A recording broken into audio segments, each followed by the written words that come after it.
நபிகள் நாயகம் உட்கார்ந்துருக்கிறார். அந்த சமயம் அம்மா அங்க வர்றாங்க. அவங்க கையில திராட்சை பழ கொத்து அதை கொண்டுகிட்டு வந்து நபிகள் கிட்ட கொடுக்குறாங்க. சாப்பிடுங்க அப்படின்னு சொல்லி ரொம்ப அன்பா வேண்டிக்கிறாங்க. நபிகள் நாயகமும் ரொம்ப பிரியமா அதை வாங்கிக்கிட்டார். அதுக்கப்புறம் அதை சாப்பிட ஆரம்பிச்சார். நபிகள் நாயகம் மதீனாவில் தங்கி இருந்தப்போ இது மாதிரி நிறைய பேர் பழங்களையும் தின்பண்டங்களையும் கொண்டுகிட்டு வந்து கொடுக்கறது வழக்கம். நபிகள் நாயகம் என்ன பண்ணுவார்னா அதெல்லாம் வாங்குவார். உடனே பக்கத்தில் இருக்கிற தோழர்கள் எல்லாருக்கும் பகிர்ந்து கொடுப்பார், தானும் சாப்பிடுவார். இதுதான் எப்போதும் வழக்கம்.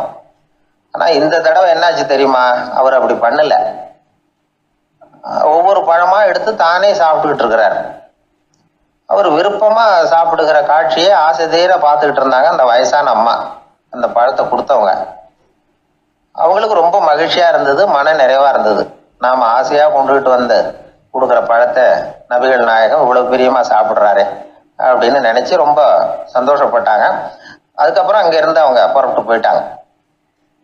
அந்த அம்மா போனதுக்கு அப்புறம் பக்கத்துல இருந்த தோழர்கள் பேச ஆரம்பிச்சாங்க. ஏன்னா அவங்களுக்கு சந்தேகம், இன்னைக்கு வித்தியாசமா நடந்துகிட்டாரே அப்படின்னு.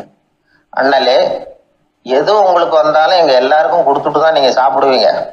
இன்னைக்கு மட்டும் நீங்க அப்படி செய்யலையே, எல்லா பழத்தையும் நீங்களே சாப்பிட்டீங்களே, அதுக்கு என்ன காரணம் அப்படின்னு கேட்டாங்க.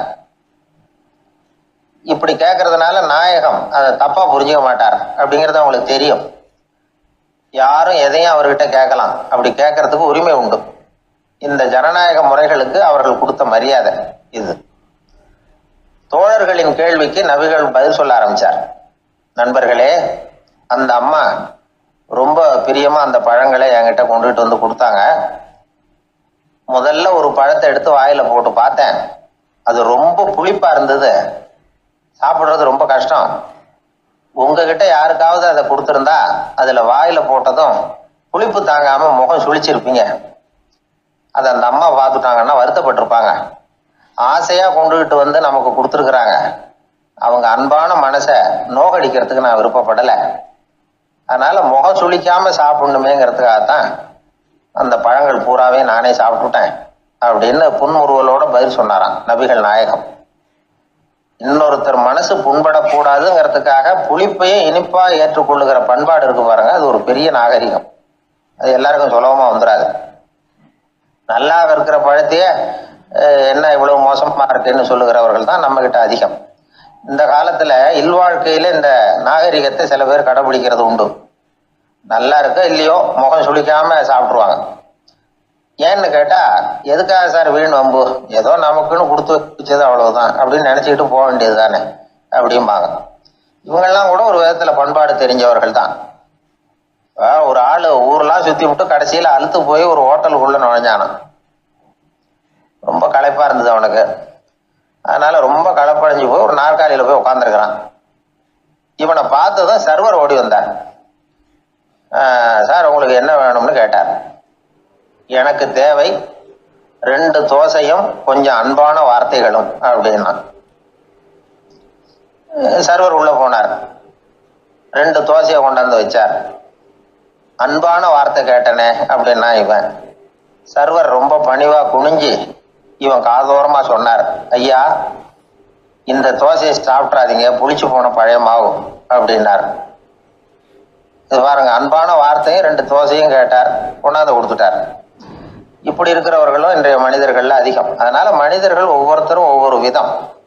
நம்ம கிட்ட பிரியமா நடந்துகிறவர்கள் மனம் கோணும்படி நாம் நடந்து கொள்ளக்கூடாது அப்படிங்கிறது தான் நபிகள் நாயகம் அவருடைய செயல் மூலமா நமக்கு உணர்த்தி இருக்கிற வாழ்வியல் உண்மை. ஒரே ஒரு ஊர்ல ஒரு ராஜா இருந்தார், ரொம்ப நல்லவர். ஒரு நாள் அரண்மனையில விசாரணை நடந்துகிட்டு இருக்குது. அதுல ஒரு வழக்கு. ஒரு விவசாயி புகார் கொடுக்குறார். என்ன புகார்னா, அவர் வயல்ல ஆடுகள் மேய்ஞ்சி பயிரை அழிச்சுட்டுது. நிறைய உழைச்சி செலவு பண்ணி பயிரை உண்டாக்கி வச்சிருந்தேன், எல்லாம் போயிட்டுது. இனிமே நான் என்ன செய்யறது, நீங்க தான் சரியான தீர்ப்பு வழங்கணும் அப்படின்னார் அந்த விவசாயி. அந்த ஆடுகளுக்கு சொந்தக்காரர் யாருன்னு கண்டுபிடிச்சி அரண்மனைக்கு அழைச்சிட்டு வாங்கன்னு உத்தரவு போட்டார் ராஜா. சேவகர்கள் போனாங்க, ஆளை கண்டுபிடிச்சாங்க, கூப்பிட்டுக்கிட்டு அரண்மனைக்கு வந்துட்டாங்க. ராஜா விசாரணை பண்ணார். அப்புறம் விசாரித்து முடிச்சுவிட்டு தீர்ப்பு வழங்கினார். இந்த விவசாயி அடைந்திருக்கிற இழப்புக்கு ஈடாக உன்னுடைய ஆடுகளை அவங்ககிட்ட கொடுத்துட வேண்டியது அப்படின்னு சொல்லிவிட்டார். உன்கிட்ட இருக்கிற ஆடு பூரா அவன்கிட்ட கொடுத்துரு, அந்த ஆட்டுனால ஏற்பட்ட இழப்பு சரியா போகட்டும் அப்படின்னு தீர்ப்பு வழங்கிட்டார். அந்த மன்னருடைய மகன் இதை பார்த்துக்கிட்டே உட்காந்துருந்தான். இந்த தீர்ப்பை இன்னும் கூட சிறப்பாக வழங்கலாமே அப்படின்னு நினைச்சான். அப்பா கிட்ட சொன்னான். உடனே அந்த அரசர், சரி நீயே இதுக்கு சரியான தீர்ப்பு சொல்லு அப்படின்னார். அந்த இளவரசன் தீர்ப்பு சொல்றான். அவன் சொன்ன தீர்ப்பு என்னன்னா, உங்ககிட்ட இருக்கிற ஆடுகள் எல்லாத்தையும் 1 வருஷ காலத்துக்கு அந்த விவசாயிகிட்ட ஒப்படைச்சிட வேண்டியது. அந்த 1 வருஷத்துக்குள்ள அந்த ஆடுகள் போடுற குட்டிகள், பால், எரு எல்லாம் விவசாயி எடுத்துக்க வேண்டியது. 1 வருஷத்துக்கு அப்புறம் உங்களுடைய ஆடுகளை நீங்களே திருப்பி வாங்கிக்க வேண்டியது. இதுதான் இளவரசன் சொன்ன தீர்ப்பு. இது சரியான தீர்ப்பு தான். இனிமே என்னுடைய அரச பொறுப்புகளை இளவரசர் வசம் ஒப்படைக்கிறேன் அப்படின்னு சொல்லி ஒப்படைச்சுட்டாராம். அதாவது தாவூத் நபி, சுலைமான் நபி இவர்களுடைய சரித்திரத்தில் இந்த சம்பவம் காணப்படுறதாக ஒரு நண்பர் சொன்னார். ஒரு தண்டனையை பெறுகிறவன் அதுக்கு பிறகு சமூகத்தில் நல்ல விதமாக வாழறதுக்கு வாய்ப்பு இருக்கிறது மாதிரி அமையணும் தீர்ப்பு. அதுக்கு இது ஒரு உதாரணம். சில தீர்ப்புகள் எப்படி அமைஞ்சு விடுதுன்னா, ஒரு தண்டனையை அனுபவித்து முடித்தவன் அதுக்கப்புறம் அவன் இந்த சமூகத்தில் நல்லவனாக வாழறதுக்கு நினைச்சா கூட அதுக்கு தகுதி இல்லாதவன் அப்படிங்கிற அளவுக்கு சூழ்நிலை அமைஞ்சிருது. இது சிந்திக்க வேண்டிய ஒரு செய்தி. இன்னொரு ஊரில் ஒரு ராஜா இருந்தார். அவர் ஒரு நாள் ஒரு போட்டி வச்சார். என்ன போட்டின்னா, அரண்மனை வாசல்ல ஒரு பெரிய நீச்சல் குளம், அதில் நிறைய விஷப்பாம்புகள். எந்த இளைஞன் துணிச்சலாக அதில் நீச்சல் குளத்தில் குதிச்சு நீந்தி கரையேறி வர்றானோ அவனுக்கு 100 ஏக்கர் நிலம் பரிசாக வழங்கப்படும். அது வேணாம்னா 1000 ஆடுகள் பரிசாக வழங்கப்படும். அதுவும் வேணான்னா என்னுடைய மகளை கல்யாணம் பண்ணிக்கலாம். இதுதான் மன்னருடைய அறிவிப்பு. பரிசுலாம் நல்லா தான் இருக்குது. இருந்தாலும் பாம்புகள் உள்ள குளம்ங்கிறது நல்லா இல்லையே. அதனால் யாரும் அதில் குதித்து நீஞ்சறதுக்கு முன் வரல. இருந்தாலும் திடீர்னு ஒரு இளைஞன் அந்த நீச்சல் குளத்தில் குதிச்சான். நீந்தனா ஒரு வழியாக கரையேறி வந்துட்டான். மன்னருக்கு ரொம்ப மகிழ்ச்சி. நீ தான் தைரியமான இளைஞன், வா இப்படின்னு கூப்பிட்டார். கிட்ட வந்தான். அந்த இளைஞன் தண்ணீர் சொட்ட சொட்ட வந்து நிற்கிறான். சரி, உனக்கு 100 ஏக்கர் நிலம் வேணுமான்னு கேட்குறார். வேண்டாங்கிறான். சரி, அப்படின்னா 1000 ஆடுகள் வேணுமான்னு கேட்குறார். அதுவும் வேணாங்கிறான். ஓ, அப்படின்னா என் பொண்ணை கல்யாணம் பண்ணிக்கிறியா அப்படின்னு கேட்குறாரு. அதுவும் வேணாங்கிறான். ராஜாவுக்கு ஒன்றும் புரியல. அப்படின்னா உனக்கு என்னதான் வேணும் அப்படிங்கிறார். என்னை பிடிச்சி இந்த குளத்துல தள்ளி விட்டவன் யாருங்கிறது எனக்கு தெரியணும் அப்படின்னா. ஒரு புகழ்பெற்ற ஜப்பானிய சாமுராய் வீரன், வாள் வீசுறதுல ரொம்ப கெட்டிக்காரன். ஒரு கடுமையான போரில் கலந்து கொண்டுட்டு களைச்சி போய் திரும்பி வந்தான். படுக்கையில் விழுந்தான். பக்கத்தில் என்னமோ சத்தம் கேட்டுது. திரும்பி பார்த்தான். ஒரு எலி அவனை முறைச்சி பார்த்துக்கிட்டு இருந்தது. உடனே வாழை உருவனா வீசினான். அது தப்பிச்சிட்டு ஓடி போச்சு. எவ்வளோ முயற்சி பண்ணி பார்த்தா முடியல. கடைசியில் அந்த வாள் முறிஞ்சு போனது தான் மிச்சம். ஒரு பக்கம் அவனுக்கு இது அவமானமாக போயிட்டுது, இன்னொரு பக்கம் பயமாக போயிட்டுது. எவ்வளவோ போர்களில் எதிரிகளை பந்தாடினவன் அவன் ஒரு எலிகிட்ட தோற்று போய்டுறதா அவனால் சகிச்சிக்க முடியல. மனைவிகிட்ட சொன்னான் இப்படி நடந்துட்டுதுன்னு. அவள் சிரிச்சா. உங்களுக்கு புத்தியே இல்லை, எலியை போய் யாராவது வாளால் வெட்டுவாங்களா அப்படின்னு அந்த அம்மா சொன்னதும், நீ என்ன சொல்கிறேன்னா, ஒரு பூனையை கொண்டுட்டு வந்துட்டா போதும், அதுக்கப்புறம் ஏன் எலி வரப்போகுது அப்படின்னு அந்த அம்மா. உடனே ஒரு பூனை வந்து சேர்ந்தது. அது சாதாரண பூனை இல்லை, வீர சாகசங்கள்லாம் செஞ்சு பழக்கப்பட்ட பூனை. பெரிய இடத்துல வளர்ந்தது. அதை கொண்டுட்டு வந்துட்டாங்க. அந்த பூனை குறிப்பாத்து எலி மேலே பாஞ்சுது. ஆனால் அந்த எலியை சுலபமாக தப்பிச்சு போட்டுது. அடுத்தபடியாகவும் பாயறதுக்கு முயற்சி பண்ணிச்சு அந்த பூனை. ஆனால் அந்த எலியோ ரொம்ப தந்திரமாக திடீர்னு அந்த பூனையின் முகத்துக்கு நேராக பாஞ்சுது. அவ்வளவுதான். அந்த பூனை பயந்து போய் ஒரே தாவி ஜன்னல் வழியாக வெளியில் ஓடிப்போச்சு. அந்த வீரனுக்கு இது ஒரு பெரிய அதிர்ச்சியாக இருந்தது. அடுத்தபடியாக யோசனை பண்ணான். ராஜா வளர்த்துக்கிட்டு இருந்த அரண்மனை பூனையை ஒரு நாள் இரவலா கேட்டு வாங்கிட்டு வந்தான். ஊர் உலகம்லாம் பேர் வாங்கின பூனை இது. அந்த பூனையாலும் அந்த எலியை ஒன்றும் செய்ய முடியல. வீரனுக்கு ரொம்ப அதிர்ச்சி. அந்த அரண்மனை பூனைகிட்டையே போய் புலம்புனான். அரண்மனை பூனையே, நீயே தோற்று போயிட்டியே, இனிமேல் நான் என்ன செய்ய முடியும்னா. அந்த பூனை சிந்திச்சுது. அப்புறம் சொல்லிச்சு, இந்த காரியத்துக்கு இந்த மேல்மட்ட விவகாரம்லாம் சரிப்பட்டு வராது. சாதாரண வீட்டு பூனை கிடச்சிதுன்னா அதை கொண்டுகிட்டு வந்து விட்டுப்பார் அப்படின்னுது. சாதாரண பூனையால் என்ன செஞ்சிட முடியும்னா இவன் நம்பிக்கை இல்லாமல். இப்போது அந்த அரண்மனை பூனை சொல்லிச்சு, பெரிய வீட்டு பூனையெல்லாம் நல்லா சாப்பிட்டு தூங்கி பழக்கப்பட்டிருக்கோம். அதுக்கெல்லாம் ராஜதந்திரம் தெரியும், ஆனால் எலி பிடிக்க தெரியாது. அதுக்கான வளர்ப்பும் இல்லை, பயிற்சியும் இல்லை. ஏன்னா அதுக்கெல்லாம் பசி கிடையாது. சாதாரண வீட்டு பூனை அப்படி இல்லை, பசிக்கு ஆகாரம் தேடி அலையும், எலிகளை பிடிச்சி சாப்பிட்டுட்டு தான் உயிர் வாழும்.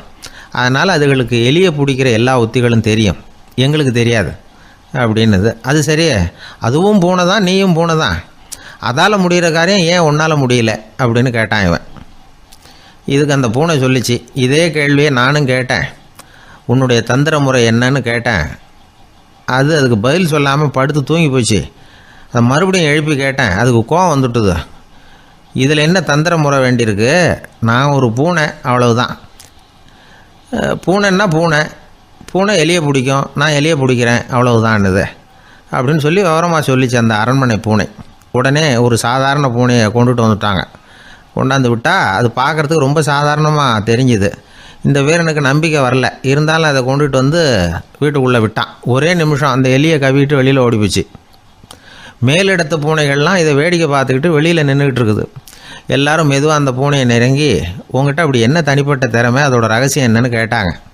அந்த சாதாரண பூனை ரொம்ப சாதாரணமாக சொல்லிச்சான், அதெல்லாம் எனக்கு தெரியாது, நான் பூனை அவ்வளவுதான், நீங்களும் பூனையாக இருங்கோ அப்படின்னு சொல்லிவிட்டு அந்த பூனை தன்னுடைய வாயில் கவிய எலியோடு அங்கேருந்து நடந்து போச்சு. இந்த கதையிலேருந்து நாம் புரிஞ்சிக்க வேண்டிய தத்துவம் என்னென்னா, நீயாக இரு, இதுதான் அந்த தத்துவம். நம்ம ஒவ்வொருத்தருக்கு உள்ளேயும் ஒரு தனித்தன்மை இருக்குது. இதை அவங்கவுங்க புரிஞ்சுக்கிட்டு உண்மை இயல்பை புரிஞ்சுக்கணும்.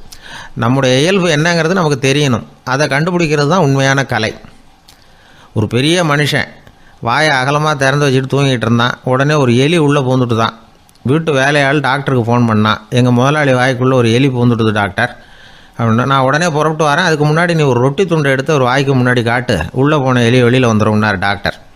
சரின்னு சொல்லிவிட்டான். கொஞ்ச நேரத்தில் டாக்டர் அங்கே போய் சேர்ந்தார்.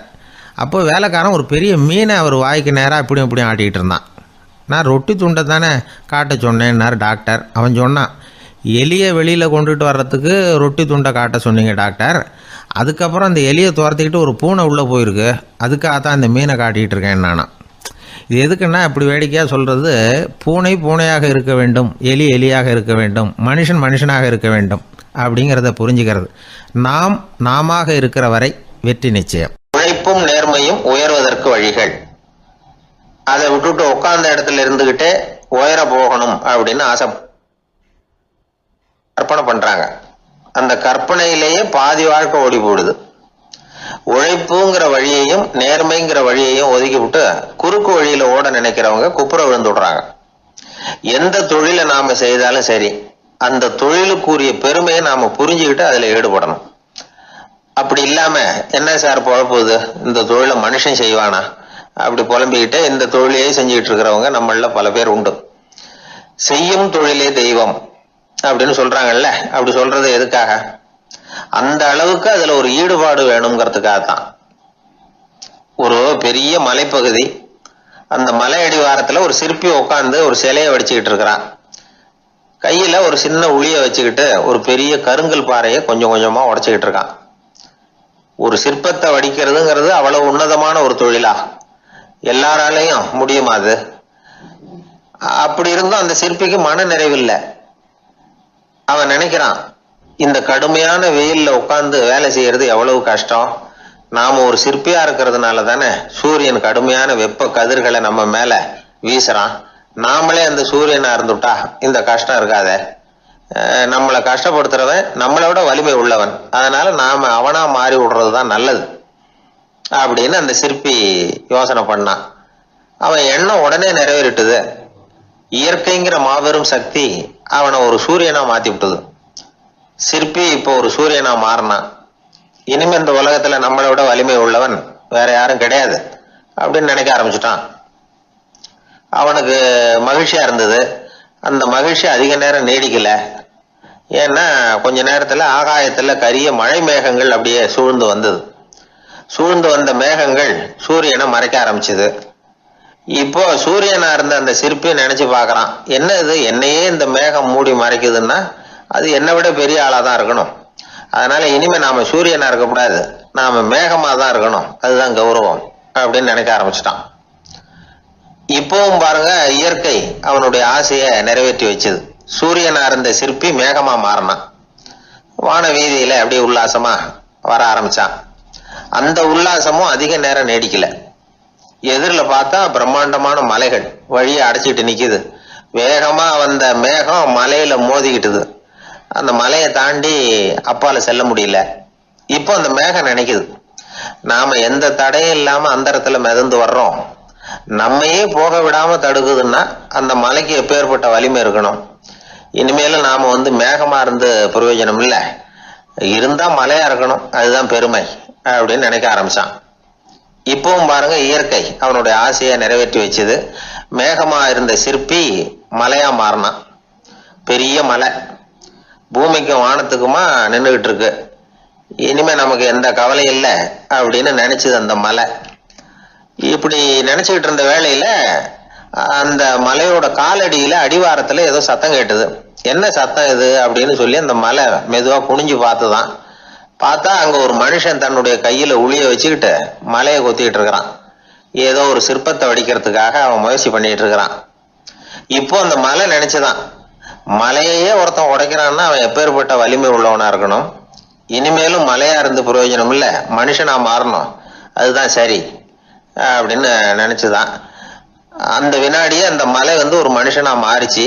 அவன் கையில ஒரு உளி, பழையபடியே ஒரு கருங்கல் பாறையை கொத்த ஆரம்பிச்சான். அந்த ஆள் பழைய நிலைமைக்கு வந்துட்டான். இந்த கதையிலிருந்து நாம தெரிஞ்சுக்க வேண்டியது என்னன்னா, தன்னுடைய உண்மையான பலம் என்னங்கிறது தெரியாமலே தாவி தாவி தடுமாறிக்கிட்டு இருக்கிறான் மனுஷன் அப்படிங்கிறது தான். இனிமேலாவது அதை புரிஞ்சுக்கணும், புரிஞ்சுக்கிட்டு புறப்படணும் வாழ்க்கையில வெற்றி பெறறதுக்கு. ஒரு குடும்ப தலைவருக்கு விபரீதமா ஒரு ஆசை வந்துதான். அதாவது ஒரு நாள் பூராவும் புடவை கட்டிக்கிட்டு மனைவி செய்கிற வீட்டு வேலைகள், சமையல் வேலைகள் எல்லாத்தையும் தானே செய்யணும், மனைவிக்கு ஆண் வேஷம் போட்டு ஆபீஸுக்கு அனுப்பி வச்சுடணும் அப்படின்னு ஆசைப்பட்டான். இதுதான் அந்த ஆசை. அதே மாதிரி செஞ்சான். பெண் வேஷத்துல சமையல் பண்ணிட்டு இருந்தான். இருட்டி விட்டுது. இந்த சமயத்துல வாசல் கதவு தட்டப்படுற சத்தம் கேட்டுது. ஓடி போய் திறந்தான். பக்கத்து வீட்டு அம்மா கிடுகிடுன்னு உள்ள வந்துட்டாங்க, காப்பி பொடியோ ஏதோ வாங்கறதுக்கு. இவன் பயந்து போய், கமலாம்மா, நான் சுசீலா இல்ல, சுசீலாவோட புருஷன், பெண் வேஷத்துல இருக்கிறேன், சும்மா ஒரு சேஞ்சுக்காக அப்படின்னா. உடனே அந்த அம்மா கிட்ட பயப்படாத, நானும் கமலா இல்ல, கமலாவோட புருஷன், இதுவும் சும்மா ஒரு சேஞ்சுக்காகத்தான் அப்படின்னானா. இப்படி வாழ்க்கைய விபரீதமா நினைச்சுக்கிட்டு வேற வேற கற்பனைகள்ல வீணாக்கிக்கிட்டு இருக்கிறவங்க தான் ரொம்ப அதிகம். நாம அதுவா மாறணும்னு நினைக்கிறது தப்பு, நாம இருக்கணும் அப்படின்னு நினைக்கிறது தான் உண்மை, அதுதான் சரி. அந்த சிற்பி என்னென்னோ கற்பனை பண்ணி கடைசியில மறுபடியும் சிற்பியாகவே சேர்ந்தான் பாருங்க. அதனால நம்முடைய உண்மையான பலம் என்ன அப்படிங்கறத தெரிஞ்சுக்கிட்டு நடந்துகிட்டோம்னா வாழ்க்கையில எப்பொழுதும் வெற்றி நிச்சயம். அன்பா இருக்கணும்னு அநேக பெரியவங்க சொல்லியிருக்கிறாங்க. நாமளும் அதை கேட்டுட்டு அன்பு காட்டுறதுக்கு தயாரா தான் இருக்கிறோம். அதை வாங்கறதுக்கு தான் ஆளை காணும். இருந்தாலும் அன்புல எத்தனையோ வகை உண்டு. அதை சரியா புரிஞ்சுக்கிட்டு அதுக்கப்புறம் அன்பு காட்ட ஆரம்பிக்கணும். வகையை புரிஞ்சுக்காம அன்பு காட்டினா வம்புல மாட்டிக்க வேண்டியதுதான். அன்புன்னா சாதாரணமா நினைச்சு விடாதீங்க. அதுல எவ்வளவு விதம் தெரியுமா? இரக்கம், கருணை, காருண்யம், பந்துத்துவம், பட்சம், பாசம், நேசம், விசுவாசம், அபிமானம், காதல், பக்தி, இப்படி பல விதமா அதை பத்தி சொல்லி வச்சிருக்கிறாங்க பெரியவங்க. இந்த வார்த்தைகள்லாம் நாம கேள்விப்பட்டது தான். இருந்தாலும் அதுகளுக்குள்ள என்ன வித்தியாசம்னு கேட்டா சரியா சொல்ல தெரியாது. அதனால இந்த வார்த்தைகளுக்கெல்லாம் பெரியவங்க என்ன விளக்கம் சொல்றாங்கன்னு இப்போ பார்க்கலாம். எளியவர்கள் மேல செலுத்துற அன்பு இருக்கு பாருங்க, அதுக்கு இரக்கம்னு பேரு. அறிவு பலம், சரீர பலம், இது ரெண்டும் இல்லாதவங்க மேல, அதாவது வலிமையற்றவர்கள் மேல செலுத்துற அன்பு இருக்கு பாருங்க, அதுதான் கருணை. எறும்புல இருந்து யானை வரைக்கும் சகல ஜீவராசிகள் மேலேயும் காட்டுற அன்புக்கு காருண்யம்னு பேரு, ஜீவகாருண்யம். சிவி சக்கரவர்த்தி காட்டின அன்பு இந்த ரகம். உறவினர்கள், சொந்தக்காரங்க, அவங்க வசதியா இருந்தாலும் வறுமையில இருந்தாலும் வித்தியாசம் இல்லாம காட்டுற அன்பு இருக்கு பாருங்க, அதுக்கு பேரு பந்துத்துவம். ஒரு எஜமானன் வேலையாள்கிட்ட காட்டுற அன்பு இருக்கு பாருங்க, அதுக்கு பேரு தான் பட்சம். அவனும் தன்னை மாதிரி மனுஷன்தாங்கிற நினைப்பு வேணும். ஒரு தாய் தன்னுடைய குழந்தை மேல, ஒரு குழந்தை தன்னுடைய தாய் மேல செலுத்துற அன்புக்கு பாசம்னு பேரு. ஈருடல் ஓர் உயிர்னு நினைக்கிறது இது. ராமரும் கௌசலையும் இதுக்கு உதாரணம். தம்மை ஒத்த நண்பர்கள் கிட்ட செலுத்துற அன்புக்கு நேசம்னு பேரு. வயசு, செல்வம், அந்தஸ்து இந்த வித்தியாசமெல்லாம் பார்க்காம அவங்க சுக துக்கத்துல சமபங்கு எடுத்துக்கிறது இது. கிருஷ்ணன் குசேலர்கிட்ட காட்டினது இந்த ரகம். வேலை செய்யறவன் முதலாளி கிட்ட காட்டுற அன்புக்கு விசுவாசம்னு பேரு. தேசத்து மேலையும் தாய்மொழி பேர்லையும் செலுத்துற அன்புக்கு அபிமானம்னு பேரு. தேசாபிமானம்னு சொல்கிறோமே இதுதான். ஒரு கணவன் மனைவி பேரில் காட்டுற அன்புக்கு காதல்னு பேர், கடவுள் பேரில் செலுத்துகிற அன்புக்கு பக்தின்னு பேர். இப்படி அன்புல பல ரகம் இருக்கிறப்போ அதில் உள்ள வித்தியாசம் தெரியாமல் இடம் மாற்றி அன்பு காட்டினா இடைஞ்சல் தான். சரி, இந்த அன்பை பற்றி விஞ்ஞானம் என்ன சொல்லுது தெரியுமா? இதயத்தை பாதுகாக்கிறதுக்கு முக்கியமாக தேவைப்படுற ஒன்று இந்த அன்பு தான்னு சொல்லுது. நெதர்லாந்து விஞ்ஞானிகள் இதை ஆராய்ச்சி பண்ணியே கண்டுபிடிச்சிருக்கிறாங்க. கொஞ்சம் முயல் குட்டிகளை 2 பிரிவாக பிரித்தாங்க. 2 குரூப்புக்கும் கொழுப்பு அதிகமாக உள்ள ஆகாரத்தையே கொடுத்துக்கிட்டு வந்தாங்க. ஆனால் ஒரு குரூப்புக்கு வெறுமன ஆகாரத்தை கொடுத்ததோட சரி, இன்னொரு குரூப்பு முயல்களுக்கு ஆகாரம் கொடுத்ததோடு நிறுத்திக்கல. அதுக்கு முன்னாடி கூண்டுகளை திறந்து விட்டு முயல்களை கொஞ்ச நேரம் எடுத்து கொஞ்சி விட்டு அதுக்கப்புறமா ஆகாரம் கொடுத்தாராம் ஆராய்ச்சியாளர். இந்த குரூப்புக்கு இதய பாதிப்பு 60% குறைச்சலாக இருந்துதான். சில நோயாளிகளுக்கு ஹார்ட் அட்டாக் வந்தாலும் அதை தாங்கிக்கிட்டு குணமாகிற சக்தி அதிகமாக இருக்குது. இது எப்படின்னு ஆராய்ச்சி பண்ணி பார்த்துருக்குறாங்க. அவங்கெல்லாம் மனைவி தன் பேரில் ரொம்ப அன்பாக இருக்கிறதாக நினைக்கிறவங்களாம் இருக்கிறாங்களாம். இதய நோயாளிகள் பல பேரை சந்தித்து இதய நோய் ஏற்பட என்ன காரணம்னு கேட்டிருக்கிறாங்க.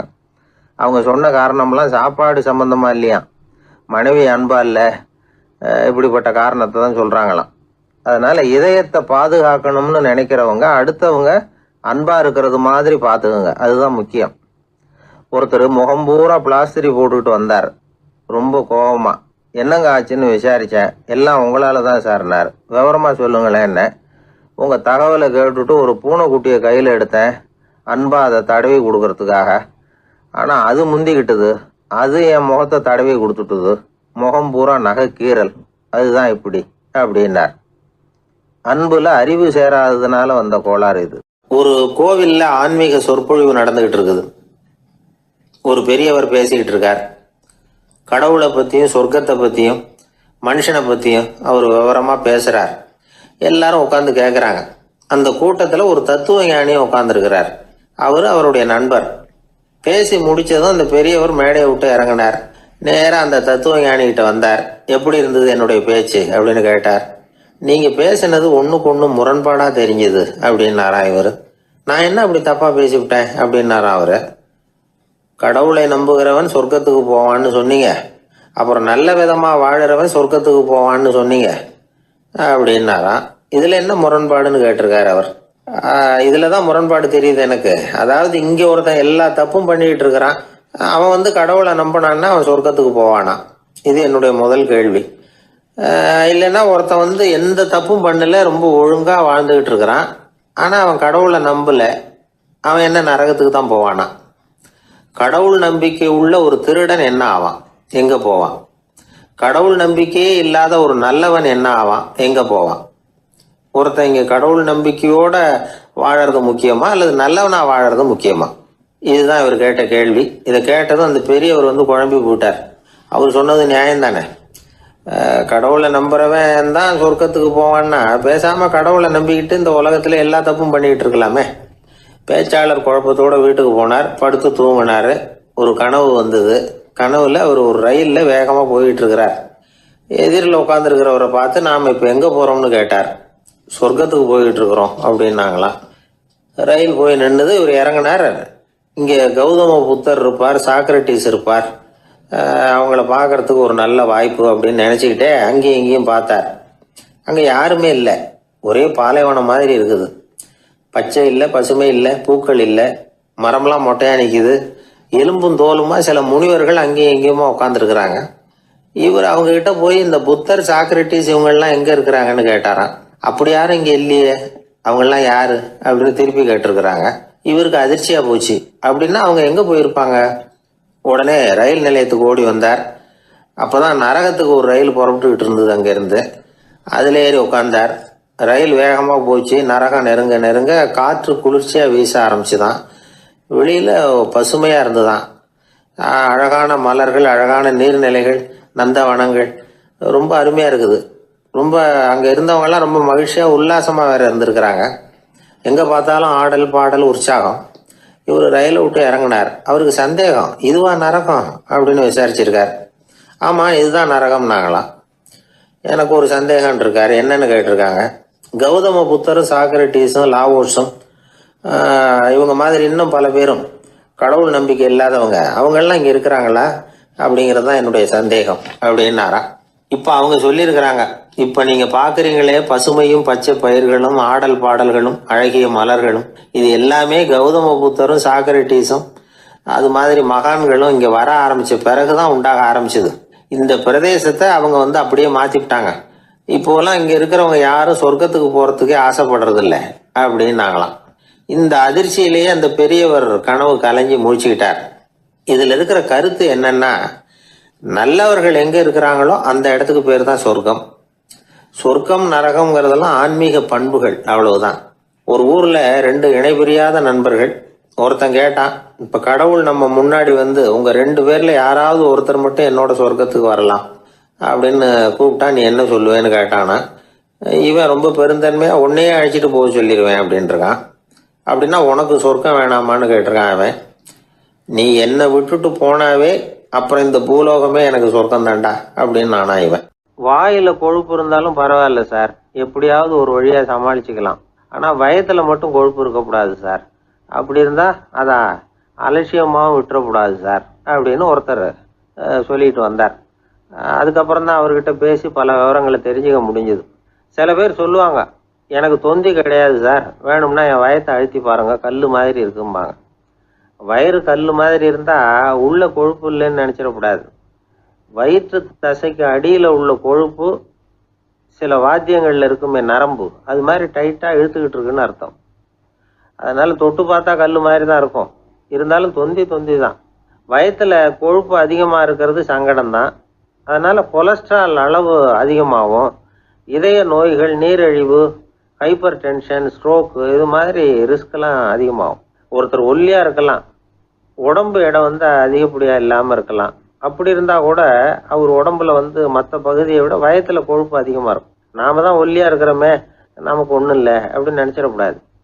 சரி, நம்ம வயிறு இருக்க வேண்டிய அளவை விட அதிகமாக இருக்குதா இல்லையா, அதை எப்படி கண்டுபிடிக்கிறது? அதுக்கு சில வழி இருக்குது. முதல்ல நீங்கள் நேராக ஸ்ட்ரெயிட்டாக நிமிர்ந்து நில்லுங்க. உங்கள் பார்வையை மட்டும் கீழே தாழ்த்தி கால் விரலை கவனிங்க. விரல் உங்களுக்கு தெரியுதா அப்படின்னா உங்கள் வயர் நார்மலாக இருக்குன்னு அர்த்தம். கால் விரல் உங்கள் கண்ணுக்கு தெரியலையா அப்படின்னா உங்களுக்கு வயிறு பெருசு தான். இன்னொரு வழி இருக்குது. அது என்ன தெரியுமா? ஒரு தரையில் நீட்டாக படுத்துடணும். 1 மீட்டர் நீளம் உள்ள அளவுகோல் ஒன்று எடுத்துக்கோங்க. கழுத்து எலும்பில் ஒரு பக்கத்தையும் இடுப்பில் ஒரு பக்கத்தையும் வைங்க. பக்கவாட்டில் வைங்க, அதாவது படுக்க வாட்டில். அது நடுப்பகுதி வயத்தில் முட்டி தராசு மாதிரி ஆடுதா அப்படின்னா உங்கள் வயர் உங்களுக்கு ப்ராப்ளம் தான். அதனால் அதை கண்டுபிடிக்கிறதுக்கு அப்படி ஒரு அளவுகோல் வச்சிருக்கிறாங்க. மருத்துவ அறிவியல் ரீதியாக உங்களுக்கு தொந்தி இருக்குதா இல்லையான்னு கண்டுபிடிக்கிறதுக்கு ஒரு வழி இருக்குது. உங்கள் இடுப்பில் வெயிஸ்ட் அப்படின்னு சொல்கிறோம்ல, இடுப்பில் ஒரு அளவு எடுக்கணும், சுற்றளவு. இடுப்புக்கு கீழே ஹிப்புன்னு சொல்கிறோம்ல, அங்கே ஒரு அளவு எடுக்கணும், அதிகபட்ச சுற்றளவு எடுக்கணும்.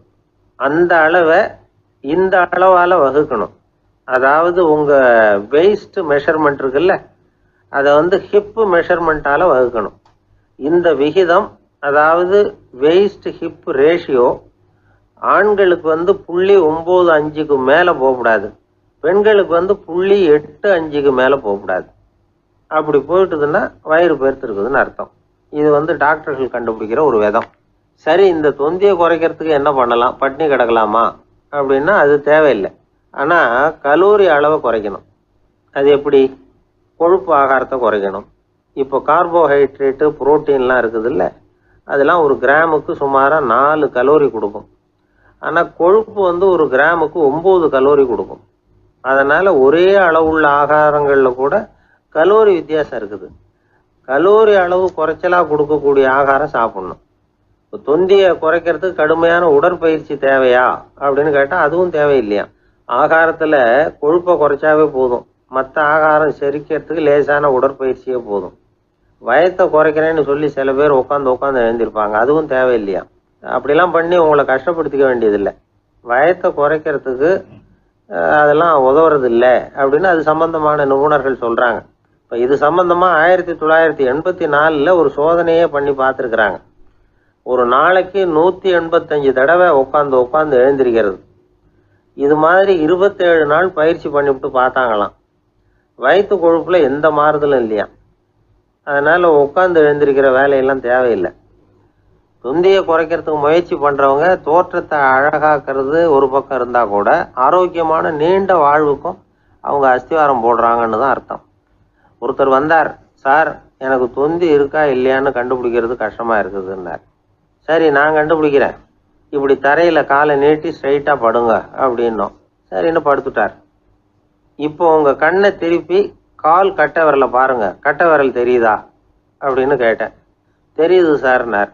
நீங்கள் தெரியுதுன்னு சொல்கிறத நான் எப்படி நம்புறதுன்னு. அதோ தெரிகிற அந்த கட்டை விரல் நுனியில் ஒரு ஈ கூட உட்காந்துருக்குது பாருங்க சார் அப்படின்னார். அப்படின்னா நீங்கள் பார்க்குறது கட்டை விரல் இல்லை சார், உங்கள் மூக்கு நுனி, அங்கே தான் இப்போ ஈ உட்காந்துருக்குது அப்படின்னோம். மனிதர்களில் சில பேர் ரொம்ப வித்தியாசமாக நடந்துக்குவாங்க. மற்றவங்களுக்கு அது ரொம்ப ஆச்சரியமாக கூட இருக்கும். அந்த ஆள் ஒரு மாதிரி பார்த்து நடந்துக்கோ அப்படின்னு கூட சொல்கிறது உண்டு. இவங்களை பார்த்து நாம் பித்து குளியும்போம். உளவியல் இவங்களை எக்ஸென்ட்ரிக்ஸ் அப்படின்னு சொல்லுது. இவங்களை மனநோயாளிகள்னு தவறாக புரிஞ்சிக்கக்கூடாது. அவங்க வேற இவங்க வேற. எக்ஸென்ட்ரிக்ஸ் பற்றின சில விவரங்கள் ஒரு புத்தகத்தில் இருக்குது. அதாவது ஸ்காட்லாந்தில் ஒரு உளவியல் மருத்துவர் அதை எழுதியிருக்கிறார். அவர் பேர் டாக்டர் டேவிட் வீக்ஸ். அவருக்கு ஒரு உதவியாளர் இருந்தாராம், அவர் பேர் கேட் வுட். இவங்க 2 பேரும் சேர்ந்து இங்கிலாந்து பூரா சுற்றி பார்த்துருக்காங்க. 3 வருஷம் சுற்றினாங்களாம். நான் சொன்னது மாதிரி ஒரு மாதிரியாக இருக்கிற ஆசாமிகள் பல பேரை சந்தித்து பேசி அவங்கள பற்றி ஆய்வுலாம் நடத்தியிருக்கிறாங்க. அப்படி நடத்தி அதை ஒரு புஸ்தகமாக எழுதியிருக்கிறாங்க. நிறைய பேசி பார்த்துட்டு அவங்க சொல்லியிருக்கிறத கேட்டால் ரொம்ப ஆச்சரியமாக இருக்குது. நாம் இவங்களை பார்த்து பித்துக்குழிங்கிறோம், எக்ஸென்ட்ரிக்ஸ் அப்படின்னு சொல்கிறோம், கிண்டல் கூட பண்ணுறோம். ஆனால் அவங்களோட அறிவு ரொம்ப தெளிவானதான். இந்த ஆராய்ச்சியாளர்கள் சொல்கிறாங்க அவங்க உடல் நலமும் ரொம்ப நல்லா இருக்குதான், உடம்புலையும் எந்த கோளாறும் இல்லையா. அவங்களுக்கு மகிழ்ச்சியும் அதிகமாக, ஆயுளும் அதிகமாக. அவங்களில் பல பேர் என்ன சொல்கிறாங்கன்னா, நீங்கள் நினைக்கிறது மாதிரி இல்லை நாங்கள், ஆனால் நாங்கள் மற்றவங்கள்லேருந்து வேறுபட்ட தன்மை உள்ளவங்க அப்படிங்கிறத ஒத்துக்கிறாங்களாம். இந்த உலகம் பிறந்ததுலேருந்தே இப்படிப்பட்ட வித்தியாசமான ஆசாமிகளும் பிறந்திருக்கிறாங்க. சரி, அப்படிப்பட்டவங்க எப்படி இருப்பாங்க? இப்போ ஒரு மகாராஜா தன்னோட நாய்க்கு லட்சக்கணக்கில் பணம் செலவு பண்ணி கல்யாணம் பண்ணி வச்சிருக்கிறார். ஒரு கோடீஸ்வரர் தான் வளர்த்துக்கிட்டு இருந்த பூனைகளுக்கு தன்னோட சொத்து பூராவை எழுதி வச்சிருக்கிறார். இது மாதிரி ஒருத்தர் 2 பேர் இல்லை, நிறைய பேர் உண்டு. சில பேர் எப்படி தெரியுமா, அவங்களுக்கு வசதியில் எந்த குறையும் இருக்காது. வீடு, காரு, பணம் எல்லாம் தாராளமாக இருக்கும். அப்படி இருந்தாலும் அவங்கக்கிட்ட ஒரு பழக்கம் இருக்கும். யாராவது ஒரு நண்பர் வீட்டு விசேஷத்துக்கு போயிருப்பார், இல்லைன்னா ஒரு கடைக்கு போயிருப்பார். அவங்க ரொம்பவும் மரியாதையாக வரவேற்று எல்லாம் பண்ணிகிட்டு இருப்பாங்க. ஆனால் இவர் அவங்களுக்கு தெரியாமல் ஏதாவது ஒரு பொருளை திருடி பாக்கெட்டில் போட்டுட்டு வந்துடுவார். அப்படி வந்தால் தான் இவருக்கு திருப்தி. பல பேர் அவங்க வளர்த்த பிராணிகளுக்கு பளிங்கு கல்லால் சமாதி கட்டி வச்சிருக்கிறாங்க. இப்படிலாம் பண்ணுறாங்க. பல பேர் அவங்களுக்கு பிடித்தமான ஒருத்தர் எப்படியோ அதே மாதிரி தலைமுடி, தாடி வச்சுக்கிறது, உடை உடுத்திக்கிறது, மலை குகையில் போய் குடியிருக்கிறது, இப்படி எவ்வளவோ வினோதமான நடவடிக்கைகள். இவங்களெல்லாம் ஆய்வு பண்ணின டாக்டர் வீக்ஸ் என்ன சொல்கிறாரு தெரியுமா? பொதுவாக இவங்க உயர்ந்த புத்திசாலிகளாக இருக்கிறாங்க. ஒருமைப்பட்ட மனம், கருமையுமே கண்ணான பண்பு, தனிமையை நாடுற மனப்பான்மை எல்லாம் இவங்களுக்கு உண்டு. அவங்களில் பல பேர் அவங்க பெற்றோருக்கு முதல் குழந்தை அல்லது ஒரே குழந்தை, இப்படி தான் இருக்கிறாங்க. இது மாதிரியானவங்க பெண்கள் 1 பங்குன்னா ஆண்கள் 2 பங்கு. இவங்கெல்லாம் ஆக்கப்பூர்வமான செயல் செய்கிறாங்க. அப்படிப்பட்டவங்களாக தான் இருக்கிறாங்க. அடுத்தவங்க கிட்ட அன்பு காட்டுறவங்களா இருக்கிறாங்க, உற்சாகம் ஊட்டுறவங்களா இருக்கிறாங்க. அவங்களுடைய ஆக்கப்பூர்வமான பணிகளுக்கு ஊக்கம் கொடுத்தா அவங்க மன சந்தோஷமும் உடல் நலமும் பெருகும், ஆயுளும் கூடும். இதெல்லாம் அந்த டாக்டருடைய கண்டுபிடிப்பு. பித்துக்குழித்தனத்துக்கும் மனநோய்க்கும் வித்தியாசம் உண்டுங்கிறத சொல்கிறது தான் இந்த தகவல். அதனால் 2ம் ஒன்றுன்னு நினச்சிடக்கூடாது. ஒரு நண்பன் ஒருத்தனை பற்றி சொல்கிறோம். அவன் எந்த வகைன்னு நீங்களே முடிவு பண்ணுங்களேன். அவன் ஒரு கல்யாண வீட்டுக்கு போய் சாப்பிட்டுட்டு வெளியில் வந்தோம். அவன் கூட வெளியில் வந்த உடனே ரொம்ப நேரமாக தன்னோட செருப்பை தேடிக்கிட்டு இருந்தான். என்னப்பா இன்னுமா உன் செருப்பு கிடைக்கல அப்படின்னு கேட்டோம். இல்லை என்னது முன்னாடியே கிடைச்சுட்டுது, அதை விட நல்லதாக ஏதாவது கிடைக்குமான்னு பார்க்குறேன் அப்படின்னா அவன். ஒரு அரசன், அவனுக்கு வயசாயிட்டுது. அதனாலேயே இந்த கவலை, பயம் எல்லாமும் அதிகமாயிட்டுது.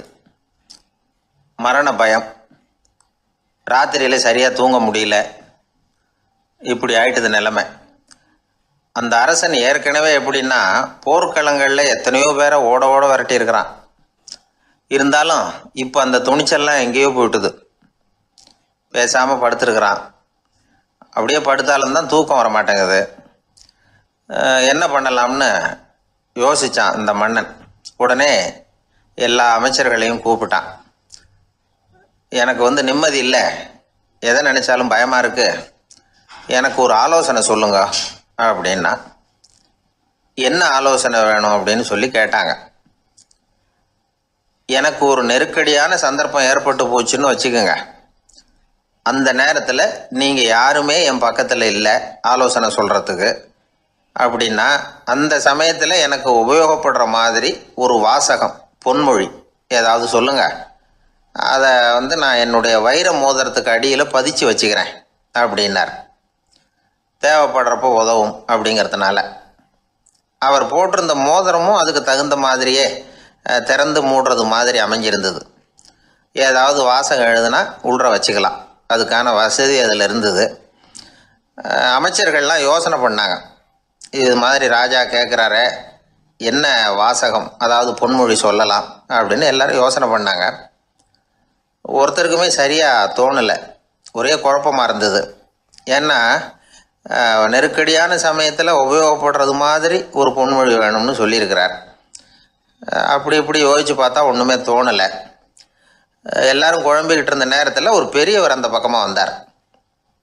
அவர் சொன்னார், நான் வேணும்னா அதுக்கு பொருத்தமாக ஒரு வாக்கியம் சொல்கிறேன், ஆனால் ஒரு நிபந்தனை. அதை யாரும் ரொம்ப ஆர்வம் காரணமாக அவசரப்பட்டு படிச்சிடக்கூடாது. அதை ரகசியமாக அந்த மோதிரத்துக்குள்ளே எழுதி வச்சுக்கணும். எப்போவாவது இக்கட்டில் மாட்டிக்கிற சமயத்தில் மட்டும் வேறு வழியே இல்லை அப்படிங்கிற நிலைமையில் மட்டும்தான் அதை திறந்து பார்க்கணும். அப்படி நீங்கள் இருக்கிறதா இருந்தால் நான் அதை சொல்கிறேன் அப்படின்னார் அந்த பெரியவர். சரின்னு ஒத்துக்கிட்டாங்க எல்லாரும். அதே மாதிரி அவர் ஒரு வாக்கியத்தை சொன்னார். அவர் சொன்ன வாக்கியத்தை ரகசியமாக மோதிரத்துக்குள்ளே பதிச்சு மூடியாச்சு. ராஜா அதை விரலில் மாட்டிக்கிட்டார். கொஞ்ச நாள் ஆச்சு. அந்த ராஜாவுக்கு ஒரு சோதனை வந்தது. என்ன சோதனைன்னா, அடுத்த நாட்டு மன்னன் படையெடுத்துக்கிட்டு வந்துட்டான். அவன் இவர்கிட்ட ஏற்கனவே தோற்று போனவன், ஒரு வெறியில் வந்திருக்கிறான். தோற்று போனவன் மறுபடியும் சண்டைக்கு வந்தால் எப்படி வருவானோ அப்படி வர்றான். ஒரு வெறியில் வந்தான், ஜெயிச்சுட்டான். என்னாச்சு இவரோட நிலைமைன்னா, நாட்டை இழந்துட்டார், எல்லாத்தையும் இழந்துட்டார். கடைசியாக ஒரு அடிபட்ட குதிரையில் ஏறி தப்பிச்சு போயிட்டார், வேறு வழி இல்லைன்னு.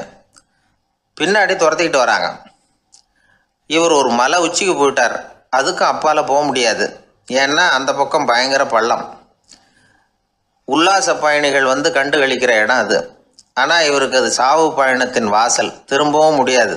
அவ்வளவு குறுகிய பாதை அது, வேறு வழியே இல்லை. இந்த நேரம் சூரிய ஒளி மோதிரத்தில் பட்டு மின்னிச்சு. உடனே இவருக்கு ஞாபகம் வந்தது. மோதிரத்தை திறந்து படிக்கிறார். அதில் இருந்த வாசகம், இந்த நிலையும் மாறிவிடும், this too will pass away. அவருக்கு ஒரு தைரியம் வந்தது. பின்னாடி வந்தவங்களும் திசை மாறி வேறு எங்கேயோ தேடி போயிட்டாங்க. அவங்க விரட்டிக்கிட்டு வரலைன்னா இவ்வளவு அழகான ஒரு இடம் இருக்கிறதே எனக்கு தெரியாமல் போயிருக்குமேன்னு நினச்சார். இவ்வளவு அழகை ரசிக்கிறதுக்காக ஒரு நாட்டையே கூட இழக்கலாம்னு தோணுச்சு அவருக்கு. அமைதியாக அந்த அழகை ரசித்தார். எதிரிகள்லாம் எங்கேயோ போயிட்டாங்க. மன்னர் நாடு திரும்பினார். மறுபடியும் படைகளை திரட்டினார். கொஞ்ச நாளில் படை எடுத்துக்கிட்டு போனார். யாருக்கிட்ட தோற்று போனாரோ அவரையே வெற்றி கண்டு திரும்பி வர்றார். வரவேற்பு விழா பிரமாவப்படுது. ஆடல் பாடல் கோலாகலம். இதை பார்த்தது அந்த ராஜாவுக்கு தலைகால புரியல. நம்மளை இனிமேல் யாராலையும் ஜெயிக்க முடியாதுன்னு நினச்சார். அகம்பாவம் லேசாக எட்டி பார்த்தது. இப்போ மறுபடியும் சூரிய ஒளிப்பட்டு மோதிரம் மின்னிச்சு. அதை திறந்து மறுபடியும் படிக்கிறார். இந்த நிலைமையும் மாறிவிடும், this too will pass away. அவ்வளவுதான். அவர் மனசு அடங்க ஆரம்பிச்சுட்டுது, ஆணவம் போயிட்டுது. இதிலேருந்து நாம் தெரிஞ்சுக்க வேண்டியது என்னென்னா, எந்த சூழ்நிலையிலையும் நாம் கவலைப்பட வேண்டியதில்லை. ஏன்னா இங்கே எதுவுமே நிரந்தரம் இல்லை. அந்த ராஜா மாதிரியே நம்ம ஆள் ஒருத்தன் ஒரு மோதிரம் போட்டிருந்தான், அதுக்குள்ளே அவன் எழுதி வச்சுருந்த வாசகம், எதுக்கும் கவலைப்படாதே அப்படிங்கிறது தான். ஒரு நாள் பயங்கரமான கவலையோடு உட்காந்துருந்தான். பக்கத்தில் இருந்தவங்க சொன்னாங்க, இது மாதிரி சந்தர்ப்பத்தில் தான் நீ உன் மோதிரத்தை திறந்து பார்க்கணும்னாங்க. இவனுக்கு கவலையோடு எரிச்சலும் சேர்ந்துக்கிட்டது. அது எப்படி முடியும், இப்போ திருட்டு போனது என்னோட அந்த மோதிரம் தானே அப்படின்னு சொல்லிவிட்டு தலையில் கை வச்சுட்டு உட்காந்துட்டான். இப்படிலாம் சொல்கிறது உண்டு. இருந்தாலும் நாம் எந்த சூழ்நிலையிலையும் கவலைப்பட வேண்டியதில்லை அப்படிங்கிற உண்மையை புரிஞ்சுக்கணும். அப்படி கவலையை வெல்றதுக்கான வழி தெரிஞ்சுட்டதுன்னா வாழ்க்கையில வெற்றி நிச்சயம். ஒருத்தர் தனியா ஒரு இடத்துல கண்ணை மூடிக்கிட்டே உட்கார்ந்துருக்கிறார். தூங்கிட்டு இருக்கிறாரா, தியானம் பண்ணிட்டு இருக்கிறாரா, எப்படி கண்டுபிடிக்கிறது? நமக்கு தெரிஞ்ச வரைக்கும் தூக்கம்னா தலை அடிக்கடி சாயும், அப்புறம் நிமிரும். தியானம்னா ஆடாம அசையாம அப்படியே இருக்கும். இதுதான் நமக்கு தெரிஞ்ச வித்தியாசம். ஆனா தூக்கத்துக்கும் தியானத்துக்கும் நிறைய வித்தியாசம் உண்டு. ஒரு முட்டாள் தூங்க போனால் முட்டாளாகவே திரும்பி வருகிறான். அதே முட்டாள் தியானம் பண்ண போனால் அவன் ஞானியாக திரும்பி வருகிறான். இப்படி எல்லாம் பெரியவங்க சொல்லி வச்சிருக்கிறாங்க. அது இருக்கட்டும், ஞானிகளுக்கு நமக்கு என்ன வித்தியாசம்? இப்ப நாம அழகா ஒரு ரோஜா பூவை பாக்குறோம். ஆஹா, எவ்வளவு அழகா இருக்குது அப்படின்னு ஆச்சரியப்படுறோம். ஒரு ஞானி அந்த ரோஜா பூவை பாக்குறார். அவரும் நினைக்கிறார், ஆஹா, இது எவ்வளவு அழகா இருக்குது அப்படின்னு. உலக பொருள்களை நாம எப்படி ஐம்புலன்கள் மூலமா உணர்றோமோ அப்படித்தான் அவங்களும் உணர்றாங்க. அதுல ஒண்ணும் வித்தியாசம் இல்ல. அல்வா சாப்பிடுறோம், அது நமக்கு மட்டும்தான் இனிக்கும், ஞானிகளுக்கு எல்லாம் கசக்கும்னு சொல்லுவோம். அப்படி இல்ல, அதுல வித்தியாசம் இல்ல. அப்புறம் ஞானிகளுக்கும் நமக்கு என்னதான் வித்தியாசம்? அந்த வேறுபாடு எந்த கட்டத்துல ஆரம்பமாகுது அதை இப்ப பாப்போம். இப்ப மறுபடியும் அந்த ரோஜா பூ கிட்ட போவோம். ஞானி அதை பாக்குறார். ஆஹா, எவ்வளவு அழகா இருக்குன்னு நினைக்கிறார். அதுக்கப்புறம் அதையே நினைக்கிறது இல்ல, வேற வேலையை பார்க்க போடுவார். அல்லது இயற்கையின் ஆற்றலை பத்தி நினைக்க ஆரம்பிச்சிருவார். அவ்வளவுதான். ஆனா நாம அப்படி செய்ய மாட்டோம். நாம என்ன செய்வோம் தெரியுமா? முதல்ல அந்த ரோஜா பூவை பார்ப்போம். ஆஹா, எவ்வளவு அழகா இருக்குது இந்த ரோஜா பூன்னு நினைப்போம். அந்த அழகை ரசிப்போம். அப்புறம் இந்த மலர் நம்ம கிட்ட இருந்தா எவ்வளவு அழகா இருக்கும்னு நினைப்போம். அதுக்கப்புறம் அந்த மலர் நமக்கு வேணும்னு நினைப்போம். அதுக்கு அடுத்த கட்டம், அந்த மலர் இல்லைன்னா நம்மால வாழ முடியாதுங்கிற நிலைமைக்கு வந்துருவோம். உடனே அந்த மலரை அடையறதுக்கு முயற்சி பண்ணுவோம். அதுக்கு யாராவது தடையா இருந்தா அவங்க மேல நமக்கு கோபம் வரும்.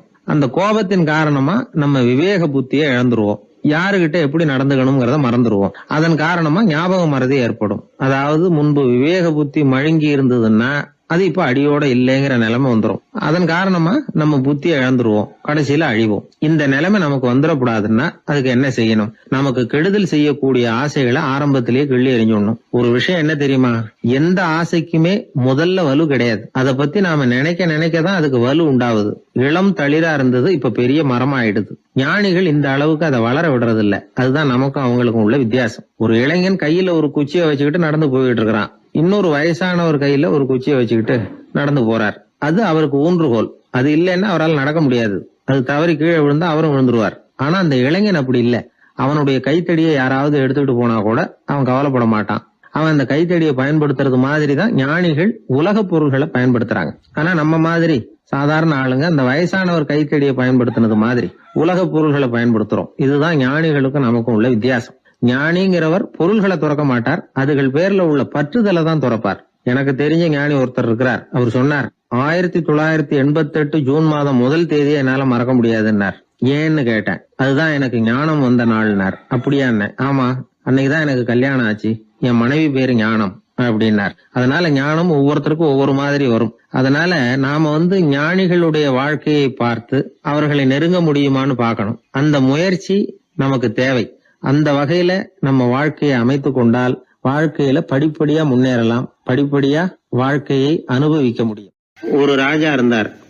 அவருக்கு என்ன பொழுதுபோக்கு தெரியுமா?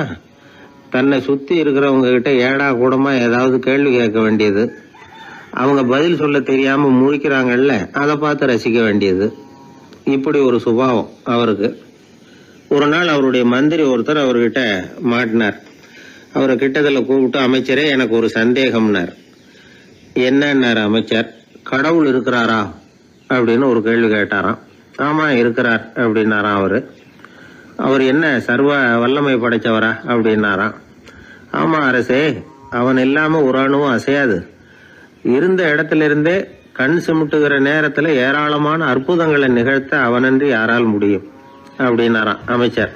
இந்த இடத்துலதான் எனக்கு இன்னொரு சந்தேகம்னாரா ராஜா. என்ன சொல்லுங்கன்னார். நீங்க சொல்றீங்க அவர் சர்வ வல்லமை படைச்சவர், இருந்த இடத்துல இருந்தே ஏராளமான அற்புதங்களை செய்யக்கூடியவர்னு. அப்படி இருக்கிறப்போ அவர் இருந்த இடத்துல இருந்தே ஒருத்தனுடைய கஷ்டத்தை தீர்த்து வச்சுள்ளாமே, மேஜிக் பண்றது மாதிரி. அதை விட்டுட்டு பக்தன் கூப்பிட்டா உடனே ஒரு வாகனத்து மேல ஏறி ஏன் இங்க ஓடி வரணும்? அப்படி வர்றதாக புராணம்லாம் சொல்லுதே. அவருக்கு இருக்கிற சக்திக்கு அவர் உட்கார்ந்த இடத்துல இருந்தே ஒரு விரலை அசைச்சா இங்க பக்தனுக்கு கிடைக்க வேண்டியதெல்லாம் கிடைச்சுடாதா அப்படின்னாராம். அமைச்சர் யோசனை பண்ணி பார்த்திருக்கார். அப்புறம் சொன்னாராம், மன்னா, இந்த கேள்விக்கான பதிலை சமயம் வர்றப்போ உங்களுக்கு சொல்றேன் அப்படின்னு சொல்லிவிட்டு அப்போதைக்கு அவர்கிட்ட இருந்து தப்பிச்சார். கொஞ்ச காலம் கழிச்சு ஒரு நாள் ராஜா உல்லாச பயணம் புறப்பட்டார். அவருடைய குடும்பம், உறவினர்கள் எல்லாரும் சேர்ந்து போனாங்க. ஒரு பெரிய படகுல ஏறி ஒரு நதியை கடந்து போயிட்டு இருக்கிறாங்க. அந்த படகோட ஒரு முனையில ராஜா உட்கார்ந்து நதியோட அழகை ரசிச்சுக்கிட்டு இருக்கிறார். இன்னொரு முனையில அமைச்சர் இளவரசனுக்கு ஏதோ வேடிக்கை காட்டிக்கிட்டு இருக்கிறார். அந்த படகு நடு ஆத்துல போயிட்டு இருக்குது. அப்போ தொப்புன்னு ஒரு பெரிய சத்தம். அரசே, நம்ம இளவரசர் ஆத்துல விழுந்துட்டார் அப்படின்னு அலறினார் அமைச்சர். அவ்வளவுதான். உடனே ராஜா குபீர்னு ஆத்துல பாஞ்சார். மகனை தேட ஆரம்பிச்சுட்டார். அங்கேயும் இங்கேயும் கொஞ்ச நேரம் அல்லாடினாரு. மகனை காணல. அதுக்கப்புறம் மந்திரியும் ஆத்துல குதிச்சு ராஜா கிட்ட வந்தார். அரசே, இளவரசர் படகுல பத்திரமா தான் இருக்கிறார். தண்ணியில விழுந்தது வெறும் கல்லு தான் அப்படின்னார். 2 பேரும் ஈர உடையோட படகுக்கு சேர்ந்தாங்க. ராஜா மந்திரிய கோபமா பார்த்தார். இது என்ன விளையாட்டுன்னார். அரசே, கொஞ்ச நாளைக்கு முன்னாடி நீங்க கேள்விக்கு பதில் ஒண்ணு கேட்டீங்க. அந்த கேள்விக்கான பதில நீங்க அனுபவ ரீதியா உணரணும்னு ஆசைப்பட்டேன். அதனாலதான் இப்படின்னார். அப்புறம் விளக்கம் கொடுத்தார். அரசே, ஒரு பக்தனுக்கு கஷ்டம்னா இருந்த இடத்துல இருந்து அதை தீர்த்து வைக்கலாமே கடவுள், ஏன் நேர்ல ஓடி வரணும் அப்படின்னு கேட்டீங்க. இப்ப நடந்தது என்ன? இளவரசர் தண்ணியில விழுந்துட்டாருன்னதும் நீங்க ஊன்னு சொல்லி ஒரு விரலை காட்டினா போதும், உடனே தண்ணியில குதிக்கிறதுக்கு ஏராளமான காவலர்கள் இங்க இருக்கிறாங்க. ஆனா நீங்க என்ன செஞ்சீங்க? இளவரசர் விழுந்துட்டாருன்னதும் அவர் எந்த பக்கம் எந்த திசையில விழுந்தாருன்னு கூட கேட்காம உடனே தண்ணியில குதிச்சிங்க. அப்படி உங்களை குதிக்க வச்சது எது? மகன் மேல உள்ள பாசம், அன்பு. அது மாதிரிதான் கடவுளும் ஓடி வர்றார் அப்படின்னார். அதுக்கப்புறம் அந்த ராஜா ஏடம் கூடமா எதுவும் கேள்வி கேட்கறதே இல்லையா, அந்த பழக்கத்தை விட்டுட்டாராம். அதனால இந்த தகவலை கேட்டு உடனே நீங்களும் கடவுளே கொஞ்சம் இப்படி வந்துட்டு போ அப்படின்னு கூப்பிட்டு அவர் வர்றாரா அப்படின்னு ஆகாயத்தை பார்த்துக்கிட்டு நிக்க கூடாது. இந்த கதையோட கருத்து என்னன்னா, அன்பிற்கும் உண்டோ அடைக்கும் தாழ் அப்படிங்கிறது தான். அன்பு வலிமையானது அப்படிங்கறத புரிஞ்சுக்கிட்டா போதும். உங்களுக்கு ஒரு கல்யாண பத்திரிகை வருது, அதுக்கு நீங்க வாழ்த்து செய்தி அனுப்புறதுக்கும் நேர்ல போறதுக்கும் வித்தியாசம் இருக்குது இல்ல. அன்னைக்கு ஒருத்தன் அப்படிதான் வந்தான். கையில ஒரு கல்யாண பத்திரிகை வச்சிருந்தான். சார், இந்த கல்யாணம் கல்கத்தாவில் நடக்குது, ரொம்ப தூரம் தான், இருந்தாலும் நான் நேர்ல போய் கலந்துக்க போறேன்னா. மாப்பிள்ளை அவ்வளவு நெருக்கமானவரான்னு. இல்ல சார், மாப்பிள்ளையே நான் தான் அப்படிங்கிறான். சில பேர் எப்படின்னா, அவங்க பேசுற வார்த்தை ஒரு மாதிரியா இருக்கும், அதுக்கு அர்த்தம் வேற மாதிரியா இருக்கும்.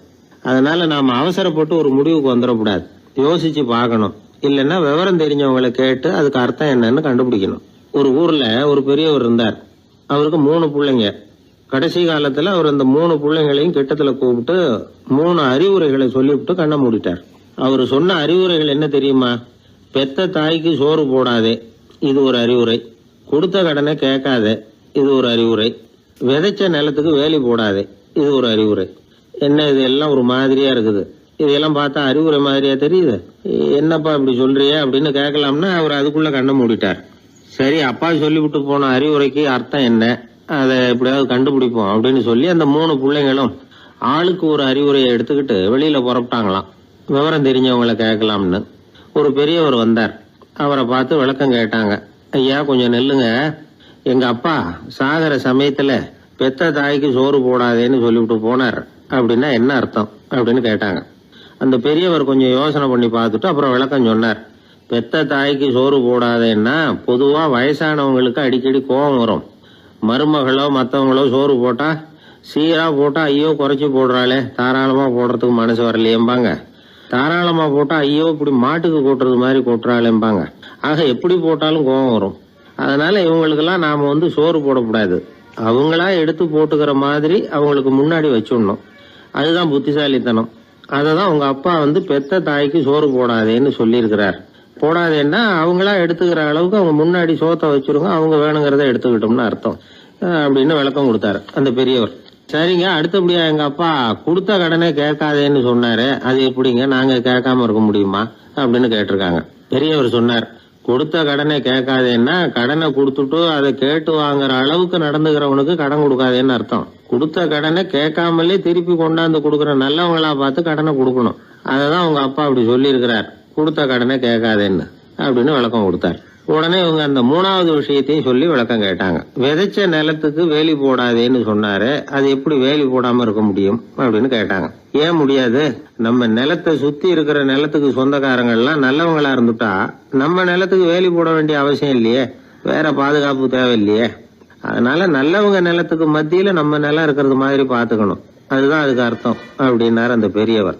அதுக்கு பிறகுதான் இந்த பிள்ளைங்களுக்கு அப்பா சொன்ன புத்திமதியோட பொருள் புரிஞ்சுதான் ஒரு பெரியவர் இந்த உலகத்தை விட்டு போகக்கூடிய நிலைமையில இருக்கிறார், கட்டில்ல படுத்திருக்கிறார். சொந்தக்காரங்க எல்லாம் கூப்பிட்டு ஆளுக்கு ஒரு புத்திமதி விதமா சொல்லிக்கிட்டே இருக்கிறார்.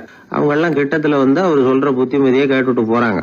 கடைசியா அவரோட மனைவி கிட்டத்துல வந்தாங்களாம். எனக்கு என்ன புத்திமதி சொல்லிட்டு போறீங்க அப்படின்னு கேட்டிருக்காங்க. உனக்கு எதுவும் புத்திமதி சொல்ல வேணாம்னு நினைக்கிறேன்னாராம் அவரு. ஏன்னு கேட்டாங்களாம் இவங்க. இதுவரைக்கும் நான் சொன்ன எந்த புத்திமதியை நீ ஒழுங்கா கேட்டிருக்கிற அப்படின்னு சொன்னாராம். ஒருத்தர் வேகமா வந்தார், அவசரமா ஒரு செய்தித்தாள் வாங்கினார். அதை விட வேகமா அங்கேயே நின்றுகிட்டு அதை புரட்டினார். ஒரு நிமிஷம் என்னத்தையும் ஆர்வமா பார்த்தார். அதுக்கப்புறம் நிதானமா பேப்பரை மடிச்சு வச்சுக்கிட்டு அவசரம் இல்லாம நடந்து போனார். அவர்கிட்ட மெதுவா போய், அப்படி என்னத்த சார் அவ்வளவு ஆர்வமா பாத்தீங்க அப்படின்னு கேட்டோம். கடையில பேப்பர் வாங்கின உடனே முதல் காரியமா அதை பாத்துருவேன் சார் அப்படின்னார். ஏதேன்னு கேட்டோம். அதுதான் சார் ராசி பலன், அதை பார்த்தாதான் எனக்கு எல்லாமே சரியா ஓடும் அப்படின்னார். அது சரி சார், ராசி பலன்ல என்ன போட்டிருக்கு அப்படிங்கறத பாக்குறீங்க, சரி அதுல போட்டிருக்கிறது பிரகாரம் அன்னைக்கு சரியா நடக்குதா அப்படின்னு கேட்டோம். நடக்குதா இல்லையானெல்லாம் சரி பார்த்துட்டு இருக்க மாட்டேன் சார், காலையில அதை பார்க்கணும், அதுல ஒரு ஆவல், அவ்வளவுதான். கிட்டத்தட்ட எல்லாருமே இதே மாதிரி ஒரு ஆர்வத்துலதான் அதை பார்த்துட்டு இருக்கிறாங்க. ராசி பலன் பாக்குற பழக்கம் தமிழர்கள் கிட்ட ரொம்ப அதிகமா இருக்குதுங்கிறாரு ஒரு பேராசிரியர். அவர் எழுதியிருந்த ஒரு ஆய்வு கட்டுரை ஒண்ணு சமீபத்துல படிச்சோம். ராசி பலன் போடாம வர்ற நாளிதழ்கள் இங்க வந்து ரொம்ப குறைச்சல், அது போட்டாதான் அதிகமா விற்பனை ஆகுது. அதனால அதுல நம்பிக்கை இல்லாதவங்க கூட அதை போட்டுக்கிட்டு இருக்கிறாங்க. ரொம்ப வேடிக்கை சார், மெட்ராஸ்ல பேப்பர் வாங்கி தன்னோட ராசி பலன் பார்த்துட்டு பெங்களூர்ல ஓடுற குதிரை மேல பணம் கட்டுறவங்களும் உண்டு. ராசி பலன் பார்த்துட்டு லாட்டரி சீட் வாங்குறவங்களும் உண்டு. இந்தியாவில் அச்சாகிற மொத்த லாட்டரி சீட்ல 70% தமிழ்நாட்டுல தான் விற்பனை ஆகுதான். இது முன்னாடி இங்க அனுமதி இருந்த காலத்துல உள்ள கணக்கு. இப்பதான் அதை கட்டுப்பாடு பண்ணியாச்சு. வான் மண்டலம் பூ மண்டலத்தை பாதிக்கிறது உண்மைதான், அதை வந்து அறிவியல் பூர்வமா சிந்திக்கணும். அதை விட்டுட்டு இன்று நண்பரால் பண வரவு அப்படின்னு ராசி பலன் பார்த்துக்கிட்டு இருக்கிறோம். நம்முடைய நண்பன் இன்னைக்கு பணம் கொண்டாந்து கொடுக்க போறான்ங்கிறது ஆகாயத்துல உள்ள நட்சத்திரத்துக்கு எப்படி தெரியும்? அதுவும் இல்லாம இங்க உள்ள நண்பர்கள் எந்த காலத்துல பணம் கொண்டாந்து கொடுத்திருக்காங்க? நண்பர்களை வந்து பக்கத்திலேயே இருந்து பாக்குற நம்மாலேயே புரிஞ்சுக்க முடியல, எங்கேயோ இருக்கிற நட்சத்திரத்துக்கு என்ன தெரியும்? ஒரு காலத்துல நாம வாழ்கிற இந்த பூமி ஒரே இடத்துல நிலையா நிக்குதுன்னு சூரியனும் சந்திரனும் பூமியை சுத்திக்கிட்டு வருதுன்னு நம்பிக்கிட்டு இருந்தோம். அந்த காலத்துல உருவான ராசி பலன் கொள்கையை சூரியனை சுத்தி தான் பூமி வருதுன்னு தெரிஞ்சுக்கிட்ட இந்த காலத்திலயும் நம்பிக்கிட்டு இருக்கிறது ரொம்ப வினோதம் தான். இந்த ராசி பலன் பாக்குற பழக்கம் நம்முடைய ஊக்கத்தை இழக்க செய்யக்கூடிய ஒரு பழக்கம், அது வேண்டியது இல்லைங்கிறது தான் அறிவாளிகள் கருத்து. இப்போ ஒரு உதாரணத்துக்கு நாமே ஒரு சோதனை செஞ்சு பார்ப்போமே. ஒரே நாள் வந்த தினசரி பேப்பர்கள் சிலதை எடுத்துக்கிட்டோம். அதுல ஒரே ராசிக்கு ஒவ்வொரு பேப்பர்லயும் என்ன பலன் போட்டிருக்கு பாக்கலாமா? என்னுடைய நண்பர் ஒருத்தர் ராசிக்கு ஒவ்வொரு செய்தித்தாள்லயும் என்ன ராசி பலன்னு பார்த்தோம். ஒரு பேப்பர்ல செலவும் சிரமமும் அப்படின்னு போட்டிருக்கு, இன்னொரு பேப்பர்ல சுலபமாக நன்மை அப்படின்னு போட்டிருக்கு. இதுல எதை நம்புறது? நீங்களும் ஒரு நாள் இதை சோதிச்சு பாருங்க. பல பேப்பர் வாங்கி உங்க ராசிக்கு ஒவ்வொரு பேப்பர்லயும் என்ன போட்டிருக்குன்னு பாருங்க. எல்லாம் ஒரே விதமா இருக்காது, மாறி மாறி இருக்கும். என்னுடைய நண்பர் ஒருத்தர் நானும் ஒரு நாள் கடையில பேப்பர் வாங்கணும். நண்பர் வந்து ராசி பலன்ல எல்லாம் ரொம்ப நம்பிக்கை இல்லாதவர். இருந்தாலும் நான் பேப்பர் வாங்கின உடனே உங்க ராசி என்ன சொல்லுங்க, பலன் என்னன்னு பாக்கலாம்னு. அவர் சிரிச்சுக்கிட்டு அதெல்லாம் டூப்புங்க, அதை ஏன் பாக்குறீங்க, சும்மா சொல்லுங்கன்னு. என் ராசி தனுசு, அதுல பண வரவுன்னு போட்டிருக்கோம் அப்படின்னாரு. நான் பார்த்தேன், ஆச்சரியப்பட்டு போயிட்டேன். பண வரவுன்னு தான் போட்டிருக்கு சார், அது எப்படிங்க பார்க்காமலே கரெக்டா சொல்லிவிட்டீங்க அப்படின்னு கேட்டேன். அவர் மெதுவா கிட்ட வந்து காதோட காதா சொல்றார், அந்த பேப்பருக்கு தினமும் ராசி பலன் எழுதி கொடுக்கறதே நான் தான் சார் அப்படின்னார். உனக்காக நான் என்ன வேணும்னாலும் செய்யறதுக்கு தயாரா இருக்கிறேன் அப்படின்னாரு ஒருத்தர். சரி, வேற ஒன்னும் வேணாம், ஒரு 10 ரூபா பணம் இருந்தா கைமாத்தா கொடு, நாளைக்கு தந்துடுறேன் அப்படின்னாரு இன்னொருத்தர். அவ்வளவுதான், நான் அவசரமா ஒரு ஆளை பார்க்க வேண்டியிருக்கு, அப்புறமா வந்து உன்னை பாக்குறேன் அப்படின்னு சொல்லிவிட்டு அந்த ஆள் நழுவி போயிட்டார். இதுதான் இன்னைக்கு உலக நிலவரம். ஆனா ஒருத்தர் மேல உண்மையாவே அன்பு செலுத்துறது அப்படிங்கறது ரொம்ப பெரிய விஷயம். பக்தி செலுத்துறதுங்கிறது அதை விட பெரிய விஷயம். பக்தினா ஏதோ கோயிலுக்கு போய் சாமி கும்பிட்டு வர்றது இல்ல. பக்தியோட எல்லை எதுன்னு தெரிஞ்சுக்கிறதுக்கு உங்களுக்கு ஆசையா இருக்குதா அப்படின்னா ஒரு கதை உண்டு, அதுக்கு அதை கேளுங்க. அதாவது மயூர சர்மன் அப்படின்னு ஒருத்தர் இருந்தான். கிருஷ்ணர் மேல அவன் ரொம்ப பக்தியா இருந்தான். ஒரு நாள் கிருஷ்ணர் வந்து அவனை பார்த்துட்டு போலாம்னு நினைச்சு வந்தாரு. கிருஷ்ணரை பார்த்த உடனே அவனுக்கு ரொம்ப மகிழ்ச்சி இருக்காது அப்படின்னு. ஏன்னா வழக்கமா பக்தர்கள் தானே பகவான் கிட்ட ஏதாவது கேட்கறது வழக்கம். இங்க வந்து பகவான் வந்து பக்தனை பார்த்து கேட்க ஆரம்பிச்சுட்டாரு. இத பாருப்பா, உன்கிட்ட நான் ஒண்ணு கேட்பேன், கொடுப்பியா அப்படின்னார். பக்தன் மாட்டேன் நான் சொல்லுவான். நீங்க என்ன கேட்டாலும் அதை கொடுக்கறதுக்கு நான் சித்தமா இருக்கிறேன் அப்படின்னா மயூர சர்மன். உன்னோட மகன் ஒருத்தன் இருக்கானே 5 வயசுல, அவன் தான் எனக்கு வேணும்னாரு. இவன் கொஞ்சம் கூட தயங்கல, சரி தந்தேன் அப்படின்னு சொல்லிவிட்டான். கிருஷ்ணர் பார்த்தார், அவன் உடம்பு பூராவும் எனக்கு தேவையில்லை, அவன் உடம்போட வலது பாகம் மட்டும் எனக்கு போதும்னார். அதுக்கும் சரி அப்படியே கொடுக்குறேன். இவன் அந்த சின்ன பையனை நிக்க வச்சு அவன் தலையில இருந்து ஒரு ரம்பத்தால அறுக்கணும், அப்பதானே அது 2 பாகமா ஆக்க முடியும் அப்படின்னாரு. சரி அப்படியே செய்யறேங்கிறான் அவன்.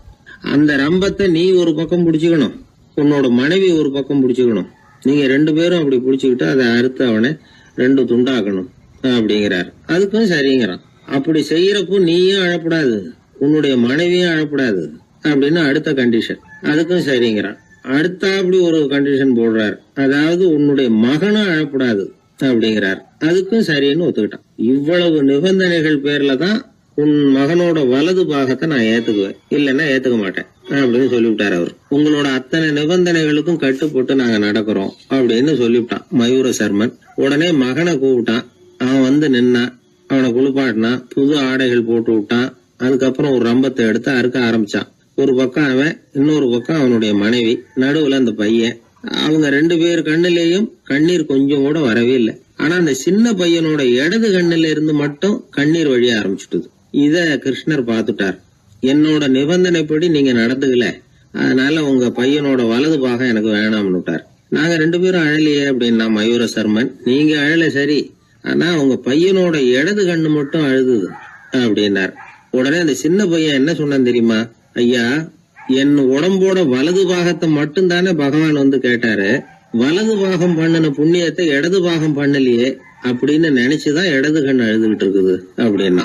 உடனே கிருஷ்ணர் கண்ணுல தண்ணி வர ஆரம்பிச்சுட்டுதான். அந்த பையனை கட்டி பிடிச்சுக்கிட்டார். அவன் பழைய மாதிரி முழுசா ஆயிட்டான். இதுதான் பக்தியின் எல்லை அப்படின்னு விளக்கம் கொடுத்தார் ஒரு ஆன்மீக பேச்சாளர். பக்தியோட எல்லையை புரிஞ்சுக்கிறதுக்காக இந்த கதை. நீங்க உடனே பகவான் வந்து இப்படி எல்லாம் வந்து நின்னுகிட்டு பையனை வெட்டி கொடு அப்படின்னு எல்லாம் கேட்பாரா அப்படின்னு எல்லாம் கற்பனை பண்ணக்கூடாது. ஆன்மீக விஷயங்களை வந்து ஆன்மீக நோக்கத்துல புரிஞ்சுக்கணும், அதுதான் முக்கியம். பக்தியோட எல்லைக்கே நம்மால போக முடியலன்னாலும் ஒரு ஓரத்துக்காவது போய் சேர முடியுதா அப்படின்னு முயற்சி பண்ணி பார்க்கலாம். அதுக்காக தான் இவ்வளவு. இப்போ நம்ம ஆளுங்களோட பக்தி எந்த அளவுக்கு இருக்குங்கிறத புரிஞ்சுக்கிறதுக்கு வேணும்னா ஒரு உதாரணம் சொல்லலாம். ஒருத்தர் கடவுள்கிட்ட வேண்டிக்கிட்டாராம், நான் செய்யற வியாபாரத்துல இன்னைக்கு 1000 ரூபாய் லாபம் கிடைச்சதுன்னா அதுல 500 ரூபாய உன் கோயிலுக்கு வந்து உண்டியல்ல போட்டு விடுறேன் அப்படின்னு வேண்டிக்கிட்டார். சொல்லிவிட்டு வியாபாரம் பண்ணார். 1000 ரூபாய் கிடைக்கல, 500 ரூபா தான் லாபம் கிடைச்சது. அவர் அதுக்கப்புறம் அந்த கோயிலுக்கு போகல. ஏங்க, கிடைச்ச 500ல பாதிய உண்டியல்ல போட்டு விடுறது தானே நியாயம் அப்படின்னு கேட்டாங்க. அதுக்கு அவரு முறைச்சு பாக்குறார். அப்புறம் சொல்றார், விவரம் தெரியாம பேசாதீங்க, கடவுள் ஏற்கனவே அவரு பங்கு 500 ரூபாயை எடுத்துக்கிட்டு மீதி 500 ரூபாய் தான் எனக்கு கிடைக்கிறது மாதிரி பண்ணிருக்கிறார், அதனால இது எனக்கு சேர வேண்டிய பங்கு அப்படின்னு சொல்லிவிட்டார். இவரோட பக்தியின் எல்லை எந்த அளவுல இருக்குது பாத்தீங்களா? வாழ்க்கையே வெறுத்து போச்சு சார் அப்படின்னு சொல்லிட்டு வந்தான் ஒருத்தன். ஏப்பா அப்படி சொல்ற அப்படின்னு. நான் இந்த உலகத்துக்கு தேவையே இல்லை சார் அப்படின்னா.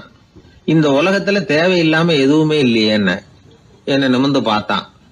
இப்போ உன் உடம்புல இருக்கிற காலை மட்டும் எடுத்துருவோமா, அது உனக்கு தேவையில்லை அப்படின்னு. அது எப்படி, நடக்கிறதுக்கு அது வேணாமான்னா. சரி அதை விட்டுரு, கையை மட்டும் எடுத்துருவோம் அப்படின்னு. அப்புறம் சாப்பிடுறது எப்படின்னா. சரி அப்படின்னா இப்போ உன் உடம்புல தேவையில்லாம அனாவசியமா இருக்கிற ஒரு பகுதியை சொல்லு, அதை மட்டும் எடுத்துருவோம்னு. அவன் யோசனை பண்ண ஆரம்பிச்சான். அப்புறம் மெதுவா சொன்னான், எல்லாமே அவசியமா தான் தோணுது அப்படின்னு சொல்லி அவன் சொன்னான். நீ சொன்னதுக்கு அப்புறம் யோசனை பண்ணி பார்த்தா எல்லாமே அவசியம்னு எனக்கு தோணுதுன்னா. உனக்கு எல்லாமும் அவசியம், ஆனா நீ இந்த உலகத்துக்கு அவசியம் இல்லை அப்படித்தானே? இப்பதான் அவன் குழம்ப ஆரம்பிச்சான். இன்னைக்கு பாருங்க, நிறைய இளைஞர்கள் இப்படிதான் தன்கிட்ட என்ன இருக்குங்கிறது தெரியாமலே தடுமாறிட்டு இருக்கிறாங்க. அவங்க யாருங்கிறது அவங்களுக்கு அடையாளம் தெரியறது இல்ல. விலங்குகள்லாம் பாருங்க, பறவைகள் மாதிரி விண்ணுல பறக்கணும் அப்படின்னு ஆசைப்படுறது இல்ல. ஒரு பசுமாடு பருந்து பறக்கிறத பார்த்துட்டு நாமளும் அது மாதிரி பறக்கணும் அப்படின்னு 4 காலையும் தூக்குறது இல்ல. சரி, ஆனா ஒரு மனுஷன் என்ன நினைக்கிறான்னா, அவங்கிட்ட என்ன திறமை இருக்கு அப்படிங்கறத அவனுக்கு புரியாம நடந்துக்கிறான். சரி, ஒரு மனுஷங்கிட்ட என்ன திறமை இருக்குங்கிறத எப்படி கண்டுபிடிக்கிறது? இந்த உலகத்துல இருக்கிற ஒவ்வொரு மனிதனுக்கும் ஒரு தனித்தன்மை உண்டு. அதாவது ஒருத்த மாதிரி இன்னொருத்தன் இருக்கிறது இல்ல. ஆனாலும் உளவியல் நிபுணர்கள் மனிதர்களின் குணாதிசயங்களை வச்சு அவங்கள 3 வகையா பிரிக்கிறாங்க. சில பேர் எப்படின்னா, தான் சம்பந்தப்பட்ட வேலையோட இருந்து விடுறதில்ல.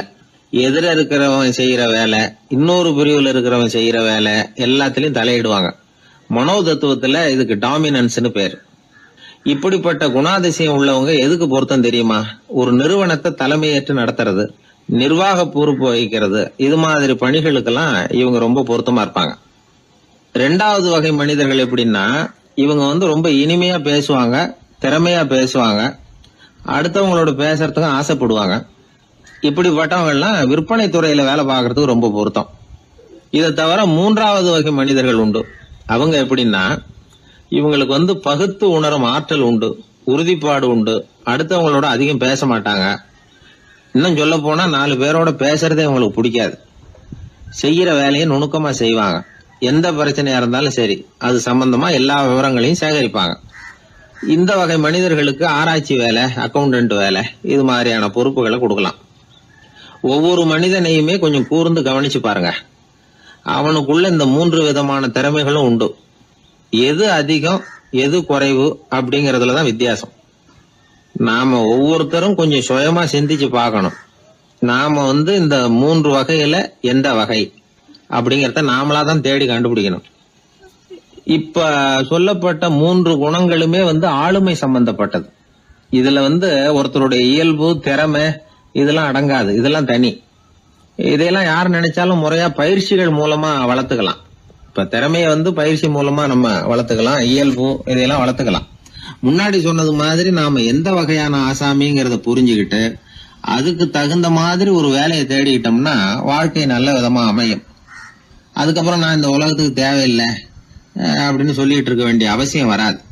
அதனால நம்முடைய குணம் என்ன, நாம எப்படிப்பட்டவர் அப்படிங்கறத அடிப்படையில தெரிஞ்சுக்கிட்டு அதுக்கு தகுந்த மாதிரி ஒரு தொழிலை வாழ்க்கையில தெரிஞ்சுக்கிறது, ஏற்றுக்கிறது நல்லது. இப்போ ஒரு அக்கௌண்டன்ட் வேலைக்கு இன்டர்வியூ நடந்தது. ஒருத்தர் வந்தார். அந்த நேர்காணல்ல அவர்கிட்ட ஒரு கேள்வி கேட்டாங்க. ஏன்னா அவர் வந்திருக்கிறது இந்த ரொம்ப கணக்கு சம்பந்தப்பட்ட வேலை, அக்கௌண்டன்ட் வேலை. அதனால இந்த நேர்காணல்ல அவர்கிட்ட கேட்டாங்க, 8, 3 இது 2 பெருக்குனா என்ன அப்படின்னு கேட்டாங்க. அவர் என்ன சொல்லிவிட்டார், 23ன்னு சொல்லிவிட்டார். 8, 3 பெருக்குனா 24ன்னு சொல்லியிருக்கணும். ஏதோ அவசரத்துல 23ன்னு சொல்லிவிட்டார் பதில். சரி போன்னு சொல்லிவிட்டாங்க. அவர் வெளியில வந்துட்டார். வெளியில வந்ததும் யோசனை பண்ணார், அடடா 8, 3 பெருக்க சொன்னாங்க, நம்ம 24ன்னு சொல்றதுக்கு பதிலா 23ன்னு சொல்லிவிட்டோம். இந்த சின்ன கணக்கு கூட நமக்கு தெரியல அப்படின்னு நினைச்சிருப்பாங்களே, நிச்சயமா நமக்கு இந்த வேலை கிடைக்காது அப்படின்னு முடிவு பண்ணிட்டு போயிட்டார். ஆனா பாருங்க, 10வது நாள் அவருக்கு அப்பாயின்மெண்ட் ஆர்டர் வந்துட்டுது. வேலையில உடனே சேர்ந்துங்க அப்படின்னு. சரி, ஏதோ தவறுதலா போட்டாங்க போல இருக்கு, நாம எதையும் வெளியில சொல்லிட்டு இருக்க வேணாம் அப்படின்னு சொல்லி இவரும் கம்முன்னு போய் வேலையில சேர்ந்துக்கிட்டார். ரொம்ப நாள் கழிச்சு வேலை நிரந்தரமானதும் மெதுவா மேனேஜர் கிட்ட போய் உண்மையை சொன்னார். சார், அன்னைக்கு நேர்காணல்ல இன்டர்வியூல 8, 3 இத பெருக்குனா என்ன விடை அப்படின்னு கேள்வி கேட்டீங்க. நான் தவறுதலா 23